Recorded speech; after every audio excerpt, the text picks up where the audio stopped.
Moi, je récupère des images de France TV pour montrer comment ils prennent les gens pour des cons. À un moment, il faut aller devant France TV pour leur dire. Plus on sera nombreux devant France TV et les autres chaînes, mais en particulier France TV parce que c'est public, tu vois. Tout à fait. En fait, on va aller donc devant TF1, France 24, Canal+, France Télévisions et on finira à BFM TV. Qui a été racheté par Saad, puisqu'il n'appartient plus à Drahi maintenant, cette chaîne-là. Mais voilà, donc si vous en avez assez de la propagande de guerre, de ces médias anxiogènes, rejoignez-nous. Que ce soit bien sûr sur les manifestations, mais en même temps, si vous voulez aussi rejoindre notre association pour apporter vos compétences, nous aider, parce que on est que des bénévoles, on est un petit groupe, on n'est pas non plus très nombreux. Et on fait ce qu'on peut avec nos petits moyens. Et plus on sera nombreux, plus ça pourra éventuellement prendre de l'ampleur. Et puis après, le rapport de force, si on est nombreux sous les fenêtres de ces médias, il sera différent. C'est quand déjà, nous demande là le 5 avril. C'est le 5 avril et c'est à 14h. Ouais, Mimi. J'ai une question pour toi, Marie-Charlotte, c'est une question perso. Oui. Est-ce que vous... Tu veux sortir avec moi? Non. Non, je pensais par rapport à l'opération. Par rapport à l'opération, est-ce que vous avez pour but d'essayer de rentrer en communication avec les dirigeants de ces chaînes ou pas du tout? Nous, on cherche déjà à rentrer en communication avec les journalistes. Et vous étiez rentré même dans le hall d'entrée à un moment? Alors ça, c'était pas avec Vigimedia, mais c'était avec les Gilets jaunes constituants. On était rentré en effet dans le hall. BFM, je sais plus où c'était. C'était BFM. C'était BFM. Et il y avait Christophe Barbier qui était descendu à notre rencontre. Et génial. Donc, on connaît bien un éditorialiste qui a toujours une écharpe rouge et qui raconte plein de conneries. Vous le retrouvez facilement.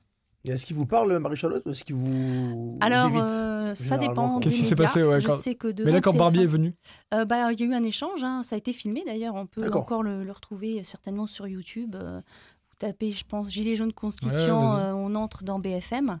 Et là, vous retrouverez, parce que tout a été filmé en direct, pour montrer qu'on ne cassait rien. C'était pacifiste, c'était vraiment un but de... Exactement. D'accord. Et tout ça, c'était au moment, je crois que c'était le 12 septembre, il me semble, 2020, dans mon souvenir. Et oui, pour répondre, tu peux... Non, je te disais, est-ce que vous avez pour but de rentrer en communication avec des journalistes, des personnes même de la rédaction en chef? Oui, non, mais l'objectif, c'est à terme même de reprendre l'antenne. D'accord, ok. Pour pouvoir justement qu'il y ait de la pluralité de l'information en fait dans les médias de masse, puisque monsieur et madame tout le monde malheureusement ne regardent pas Nexus. Ça c'est clair. Voilà, ils regardent les médias mainstream. Regardez-nous. Voilà, mais bon, on est malheureusement encore minoritaire. Même si. Est-ce que c'est ça là, la vidéo avec Christophe Barbier? Oui, c'est ça. C'est celle-là? Je la retrouve. Bonjour, citoyen Barbier. Oh là là. Bonjour, citoyen Barbier, regardez. Il est bien accueilli. Christophe, Cri-Cri est là. C'est énorme. Il est bien masqué. C'était en 2020, il me semble, 12 septembre. Ah, il est venu avec... C'est bien beau que monsieur Barbier est descendu. Ah, c'est tout. Ah, merci. Il y a une vidéo où il y a la suite ou pas? Ah, certainement, il faut la retrouver. Oh, tant pis. Pour le coup, prochaine fois, c'est pas sur notre chaîne à nous. Donc, oui, non, là, pour le coup, c'est bien qu'ils descendent, qu'ils prennent, parce qu'il y en a plein qui auraient pu éviter. Du coup, il vous a parlé, Oui, il y a eu un échange cordial. Voilà. Par contre, après, on a eu un article, je ne sais plus dans quel média, mais il y a eu un article qui avait parlé de cette intrusion en BFM. D'accord. Et ils ont essayé de minimiser le nombre de participants. Ah bon? Alors qu'on était quand même assez nombreux, je pense qu'on était une bonne cinquantaine. Ah mais est-ce qu'on peut se permettre d'être cordiable maintenant, actuellement? D'être, pardon? Cordial. Ouais, d'être cordiable. Est-ce que la cordialité est encore une option qui... Quand on souffre trop, quand un peuple souffre trop, peut-il être cordial? Je partage ta question. C'est ça, ouais. C'est un peu le mec qui se fait souhaiter, qui dit « Excusez-moi, est-ce que je peux avoir un morceau de pain pendant qu'il se fait souhaiter ?» Ça dépend le nombre que l'on est. Ouais, je sais. Parce que le rapport de force n'est pas le même si on est 10 contre cela ou si on est des milliers. Le problème, c'est que tu es obligé de... Pour répondre à ta question, tu as raison, tu es obligé de l'être quand même. Parce que si tu ne l'es pas, tu dessertes ton mouvement. Mais en soi, le mouvement, il sera... beaucoup attendent que ça, que tu dérapes. Mais le truc, c'est que... Faut pas déraper, je pense, moi. Mais l'histoire justement l'histoire justement des Gilets jaunes l'a démontré, hein, que ce soit dans le pacifisme ou pas, elle a toujours été interprétée de façon disproportionnée et agressive. Hein. On nous a dit les Gilets jaunes ont été accusés d'avoir envahi un hôpital, ce qui n'était pas le cas. Ouais. Les Gilets jaunes ont été accusés de tous les maux de la société et tout ça, ça a été relayé dans les médias. On nous a traités de fachos, ça a été traité de tous les noms, alors que le discours qui était apposé par les représentants, même s'il n'y avait pas de représentativité politique, il y avait quand même des représentativités populaires, disait que non, nous sommes un mouvement pacifique qui ne demandons juste une chose, c'est que le gouvernement nous écoute. Mais on est tous éclairés, on est tous éveillés aujourd'hui, au point où on se dit que est-ce que ce gouvernement a comme objectif à nous écouter ? Non, c'est pas son objectif. Alors voilà. Vas-y Marie-Charlotte, on va finir avec toi. Et là, en fait, finalement, pour continuer à défendre les intérêts d'une petite caste de milliardaires qui, voilà, on voit bien aujourd'hui que toutes les décisions politiques, déjà, ne sont pas du tout démocratiques, elles servent les intérêts d'une minorité. Et les médias sont au service de cette minorité, puisque d'ailleurs, cette minorité les a rachetés. Voilà. Donc c'est une guerre de classe, en fait. Donc venez très nombreux à la manifestation. Voilà, les gueux, venez les gueux. Venez les gueux. Nous, on est les gueux, nous. Vous êtes sur Gueux FM, merci d'être avec nous. Voilà, venez nombreux à cette manifestation pour que ce pacifisme minoritaire devienne plutôt un rapport de force majoritaire. Moi, ça me fait plaisir parce que là, on a quelqu'un justement qui propose quelque chose. On n'est pas juste dans la critique, vous êtes des gens sur le terrain à Vigimedia. Comment, un petit mot sur humainement, comment s'est formé Vigimedia, comment ce que vous espérez pour demain et comment vous vivez en tant que vous avez un autre emploi à côté, vous mettez du temps là-dedans, vous mettez de l'effort on sait que pour les gens c'est énergivore de venir manifester, les gens des fois c'est douloureux pour eux, mais continuer pour essayer de proposer un nouveau monde plus cohérent pour l'être humain. Alors c'est vrai que là, il y a beaucoup de questions, mais j'essaie de tout balancer. Il y a Jean-Pierre qui nous demande si on est en 35 heures. Faut finir. Non, oui, Jean-Pierre, on est en 35 heures par jour. C'est ça le problème. Hors taxe. Donc du coup, il faut finir avant 22 heures. En tout cas, c'est vrai que c'est très chronophage parce que c'est presque un deuxième emploi à côté, en fait. Parce que dès qu'on a un petit peu de temps libre, voilà, il faut aller sur les réseaux, essayer de s'informer un petit peu. Parce que moi, j'ai plus de télévision. Hein, donc, Farid, je ne sais pas comment il fait pour supporter de regarder encore un JT en entier. Je ne peux plus. Mais même par Internet, je ne peux plus. Alors, du coup, voilà, on trouve des informations. Mais heureusement que tu es là pour regarder. Oui, heureusement qu'il y en a qui mâchent le travail et qui font aussi des petits résumés, des choses comme ça. Mais en tout cas, ça ne déjà me farcir les autres trucs. Si en plus je me mets la télé, là, c'est hôpital psychiatrique. Là. Après, nous, on a une réunion toutes les semaines. Donc, voilà, faut quand même être disponible. Puis, on essaye à côté aussi, alors un petit peu moins en ce moment, mais on a aussi fait des interviews. On essaie aussi de développer une branche plutôt qu'on appelle artiviste. Donc, où on fait des chansons, on fait des sketchs. Mélange d'artistes et activistes. On a fait un petit court-métrage, d'ailleurs, sur notre nouvelle chaîne YouTube qui s'appelle Un Amerloc chez France Parterre. Donc, notre objectif, voilà, c'est aussi un peu de nous moquer d'eux, puisque eux, ils se moquent suffisamment de nous comme ça. Ouais. Donc, oui, c'est très chronophage. C'est pour ça qu'on appelle à recruter, on va dire, entre guillemets, les volontaires pour nous rejoindre, pour essayer de se développer sur d'autres réseaux, parce que pour l'instant, on est principalement sur Telegram, sur Twitter, enfin X, un petit peu sur Facebook et sur YouTube. Bon, la chaîne, on a du mal un peu à la faire décoller parce qu'on n'arrive pas à être sur tous les plans, en fait. C'est très compliqué. Et oui, gérer ça en plus d'une vie professionnelle classique, d'une vie familiale, c'est beaucoup de temps. Et il me semble qu'il y avait une autre question que tu m'avais posée. Non, mais et là, est-ce que parce que vous ne faites pas que dénoncer, est-ce que vous proposez aussi d'autres choses ? Est-ce que vous faites aussi des ateliers de sensibilisation avec la population ? Malheureusement, parce qu'on n'a pas le temps, mais voilà. Ce serait, oui. En fait, on aurait plein de projets, plein d'idées de projets, mais malheureusement, voilà, on ne peut pas les aboutir. C'est là moi, je ne suis pas foncièrement anticapitaliste, mais il faut reconnaître que dans la société actuelle, là, il y a un autre extrême qui s'est fait où on n'a plus le temps à côté de faire des vrais projets qui ont du sens pour nous et qui ne rapportent aucune valeur monétaire, on va dire. Parce que là, par exemple, vous voudriez, au lieu, on est obligé d'aller gagner énormément notre croûte dans d'autres métiers. Bon, alors nous, on est dans le journalisme, ça va, on peut mettre du temps ailleurs après. Mais il y a énormément de gens qui me disent j'aimerais avoir plus de temps pour pouvoir aller faire du bénévolat. Mais en fait, pourquoi le bénévolat n'est-il pas rémunéré? Parce que là, ça permettrait aux gens comme vous de pouvoir mettre d'autres projets sociaux en valeur. Bon, bref, voilà. Parce que ça n'arrange pas les intérêts de certains. Hein. Voilà. On n'est pas complotiste. On en revient toujours au même. Hein. On n'a pas les mêmes intérêts. Complètement. Marie-Charlotte, il y a Isa qui te demande où est-ce qu'on peut trouver sur Telegram. C'est impossible. C'est Vigimedia. Un Nexus refait l'actu. C'est au impossible à arrêter un Nexus au pluriel, avec un S à la fin. Vigimedia au pluriel. Ça marche. Vas-y, est-ce qu'il y a d'autres questions pour Marie-Charlotte tant qu'on y est? Non, pas là. Non, pas là. C'était la seule pour l'instant. Bon, bah c'était la seule. Mais je pense que j'ai vu plein de personnes partager.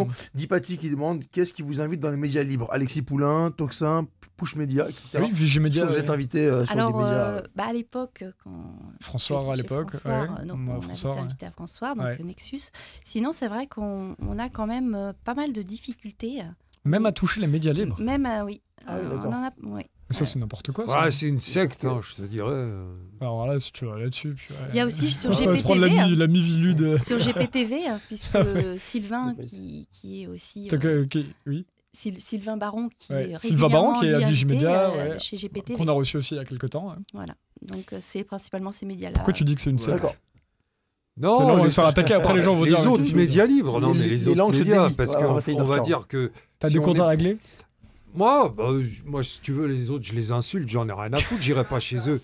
Mais non, je parle, le problème principal, on sait, c'est, j'ai montré un extrait tout à l'heure, France Télévisions. Je le répète, France Télévisions, c'est le service public, donc c'est nous qui payons. C'est pour ça que moi, je les tacle souvent. Mais tant qu'on ne sera pas des milliers devant France TV avec Vigimedia pour leur demander d'arrêter leur baratin, ils continueront. Complètement. Pour l'instant. Et là, justement. Oui, juste pour rebondir aussi par rapport aux médias indépendants, c'est que on a aussi dédié certaines de nos manifestations à des médias indépendants. On ne fait pas que critiquer ceux qui font mal leur travail, mais on soutient aussi ceux qui le font bien. Et à l'époque, vous aviez soutenu François quand il y avait eu une attaque sur l'agrément. En janvier 2023. Ouais. Exactement. Non, mais merci pour ce que vous faites. On a François, besoin de gens qui était sur cool le terrain. d'ailleurs. Toi, tu étais là avant. Ouais. Toi, tu as reçu les gens qui manifestaient. Ouais, moi, on y allait. Bon, contrairement aux autres salauds là, qui s'étaient... On va pas te donner leur nom, mais qu'ils aillent tous se faire foutre. Fabrique est un électron libre. Il pâtit, ça tombe au meilleur moment. C'est un affranchi. Non, mais c'est vrai, les gens. Aucune règle. Faut reconnaître les gens quand ils sont présents, quand on est sur le terrain. Merci. Il y avait François, toi, je te croisais en manif, tu vois. Et puis, il y en a certains qu'on croisait, mais sinon, la plupart, ils n'étaient pas présents. Mais vraiment, pousser les médias libres à venir, même s'ils ne prennent pas la caméra. Oui, moi, je vais sur le terrain parce que je peux prendre la caméra, je peux faire des reportages, faire des lives en direct, je peux tout faire.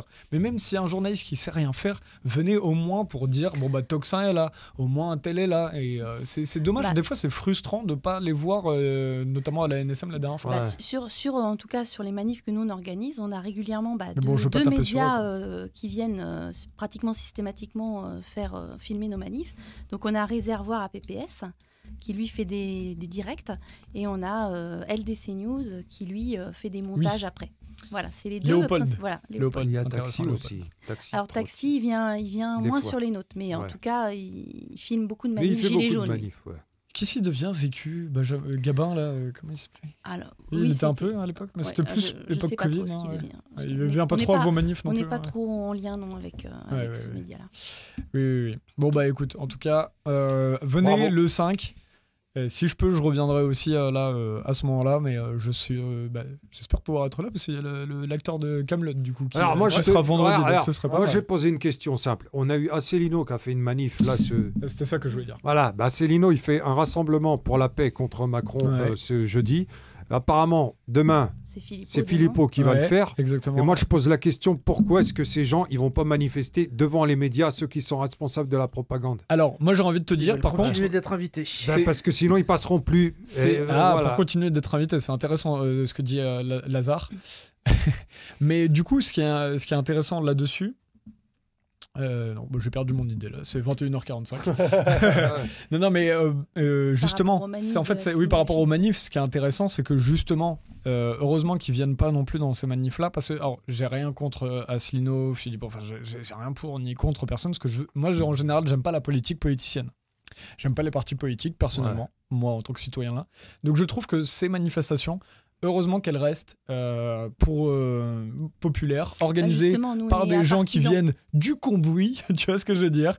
Vous n'êtes pas étiqueté. Nous, on est complètement politique, mais on est totalement apartisan. Voilà, on peut être politique et apartisan, merci. Voilà. Ouais, parce que même, moi je dis souvent le terme apolitique, c'est pas le bon terme, c'est apartisan. Oui, voilà. On défend le référendum d'initiative citoyenne, on est pour le Frexit, la sortie de l'OTAN. Alors si on est honnête, parce que les gens vont après, il y en a qui vont creuser, donc autant qu'on soit honnête, il y a Pascal par exemple, moi que j'aime beaucoup. Pascal, lui, il est chez Asselineau, un peu. Mais est-ce qu'il c'est un fondateur ou c'est juste un membre à l'intérieur? Non, il a été adhérent. Oui, c'est un adhérent. Oui, juste non, mais adhérent. Les adhérents. Je sais même pas s'il y a encore. Non, mais c'est intéressant. Voilà, parce qu'il y a beaucoup d'adhérents. Je ne crois pas qu'il soit toujours adhérent. Mais à Vigimedia ou non, d'Asselineau. D'Asselineau. Ah, d'Asselineau, oui, d'accord. Non, mais c'est intéressant parce que justement, on peut aussi être adhérent à Vigimedia. Par exemple, Pascal est quelqu'un qui se. On ne peut pas encore être adhérent puisqu'on n'a pas de compte bancaire. Ah, d'accord, oui, ok. Bah, tu vois tout le truc, ok. Donc après, t'as la linguistique qui rentre. Ouais, ok. Non, mais c'est intéressant parce que moi, je trouve que c'est important que la direction, on va dire, de Vigimedia reste apartisane. Mais après, s'il y a des gens qui sont à Vigimedia à l'intérieur des membres, on va dire, ou je sais pas comment dire, ou qui viennent, mais qui sont aussi, eux, politiques, partisans, bon, bah. Ça se tient aussi, tu vois ce que je veux dire. Donc, après, on peut avoir rejoint un parti à un moment donné dans sa vie, on peut avoir rejoint un parti, mais pour autant, finalement, être contre les partis. Oui, tout à fait. Oui, je comprends tout à fait. Et vouloir cesser avec ce clivage droite et gauche. Voilà. Ou alors, même moi, là, je le répète, il y a j'aimerais voir tous les gens libres alternatifs se mettre sous un même parti. Ça, ce serait très intéressant. Mais ils sont déjà tous les partis sous un parti. Le parti de l'éclair et du compas. Ils sont sous la franc-maçonnerie. C'est pour ça. Non, mais d'ailleurs, est-ce que c'est nécessaire comme phrase vraiment à 21h50? Est-ce que vraiment tu vas chez vraiment juste avant mon week-end, PS, ils sont tous là avec c'est notre projet, tu sais, je vais le montrer tout à l'heure. En tout cas, pour conclure, mais ce que je peux dire, c'est qu'un des plus gros mensonges. On est encore là pour 30 minutes. Non, mais un des plus gros mensonges médiatiques, c'est de faire croire qu'on est en démocratie. Ouais. On n'a jamais été en démocratie d'ailleurs, puisque normalement la démocratie c'est le pouvoir du peuple par le peuple pour le peuple. Sans représentation. Merci. Voilà, puisque on ne fait que élire aujourd'hui, on ne vote pas. Exactement. Des fois, on vote même pas. T'as Van der Leyen, personne l'a élue, elle est là et puis elle décide je vais donner 800 milliards pour, tu vois.